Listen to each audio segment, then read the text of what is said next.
ADC ভোটে শোচনীয়ভাবে পরাজয় হলো বিজেপি। মহারাজ প্রদ্যুৎ কিশোর দেববর্মন বলেছিলেন নির্বাচনী প্রচারে যে এডিসি ভোটে ভারতের সবচেয়ে বড় এবং টাকা ওলা পার্টিকে এডিসি ভোটে তিনি হারাবেন। কথা মিলে গেল।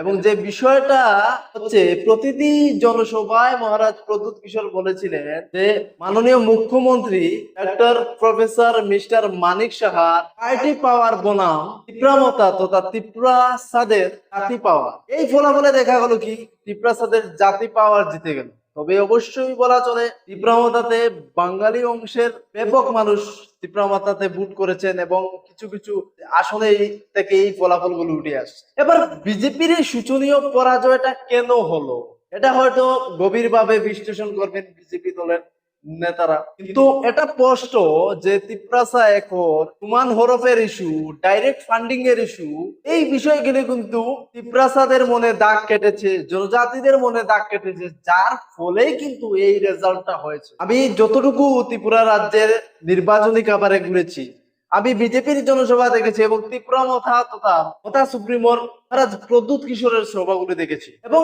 প্রশ্ন একটা অনুমান হয়েছিল, মনে মনে সেই অনুমানটা করেছিলাম, কিন্তু হয়তো আপনাদের সেটা জানাইনি। কারণ ব্যাপার হচ্ছে কি, নির্বাচনের রেজাল্ট না আসা পর্যন্ত আগাম বলা যায় না। কিছু কিছু মাধ্যম এক্সিট পোল দিয়েছে এই হবে সেই হবে, কিন্তু দেখা যায় এক্সিট পোলে কোনো কিছু মিলেনি। যাই হোক, কিন্তু বিষয়টা হচ্ছে এই নির্বাচনে বিজেপির বরাডুবি, এটা কি 2028-এ প্রভাব পড়বে? হ্যাঁ, নিশ্চয়ই প্রভাব পড়তে পারে। তবে ত্রিপুরামাতার কর্মী সমর্থকরা ব্যাপক আনন্দ উল্লাস করছেন, সেই ছবিটা একবার আমরা দেখে নেব।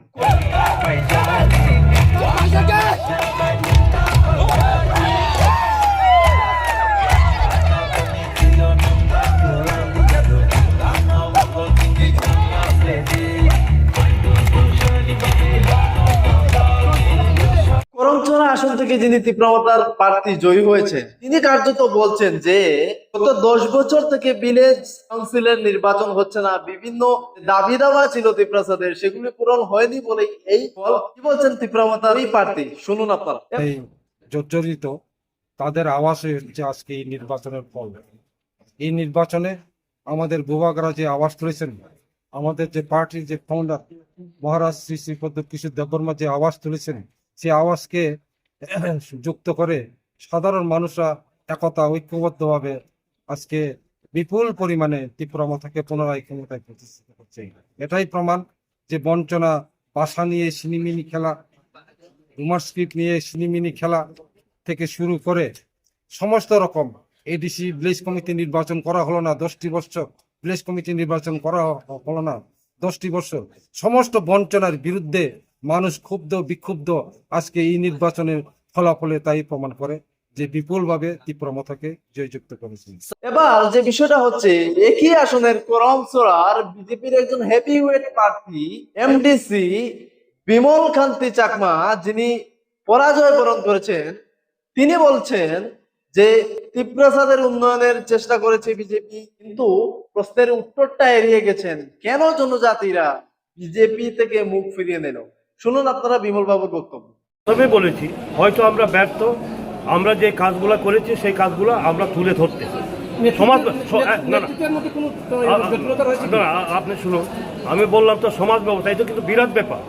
সামাজিক অধিকার জনজাতির যে রাইট, সেটা একমাত্র বিজেপি দিয়েছে। আপনারা কোনোদিন ন্যাশনাল অ্যাওয়ার্ড, জাতীয় সম্মান দেওয়া ত্রিপুরার জনজাতিতে দেখেছেন? সেটা ভারতীয় জনতা পার্টি করেছে।